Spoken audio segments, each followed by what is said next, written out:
इचलकरंजीसह राज्यातील गुंतवणूकदारांची क्रिप्टोकरन्सीमधील गुंतवणुकीतून सुमारे 34 कोटी 84 लाखांची फसवणूक करणाऱ्या GDCC या कंपनीविरोधात पंढरीनाथ महाजन यांनी त्यांच्यासह 6 जणांची फसवणूक झाल्याबद्दल गावभाग पोलीस ठाण्यात तक्रार दाखल केली होती। या प्रकरणी 2018 साली व्यंकटेश भोई, प्रीती भोई, चेतन मोहिरे, प्रणाली मोहिरे, प्रगती सोळांकुरे, अजय गायकवाड, इरफान सय्यद, निखिल रेपाळ, योगेश बंडगर, दिग्विजय बंडगर, भारत भोई, अमोद मेहतर, रमेश उत्तेकर, अभिषेक लिपारे, अंकुश लिपारे, गजानन कोपारडे यांच्यासह 18 जणांवर गुन्हा दाखल करण्यात आलाय।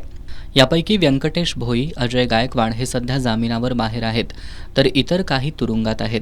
दरम्यान कोल्हापूर आर्थिक गुन्हे शाखेनं या सर्वांची स्थावर आणि जंगम मालमत्ता जप्त करण्यासाठीचा 3,11,20,000 रुपयांचा पहिला प्रस्ताव शासनाला सादर केलाय। या प्रस्तावानुसार आरोपींच्या मालमत्तांची विक्री करून गुंतवणूकदारांना पैसे देण्यात येणार आहेत। DYSP सुवर्णा पत्की यांनी या प्रस्तावाच्या मंजुरीसाठी केलेल्या प्रयत्नांमुळे काही प्रमाणात का असेना गुंतवणूकदारांना पैसे मिळण्याची शक्यता बळावली आहे। अमित लोटे, तानाजी कसलेकर, सचिन मुसुंडे, प्रकाश मेहतर यांनी यासाठी पाठपुरावा केला।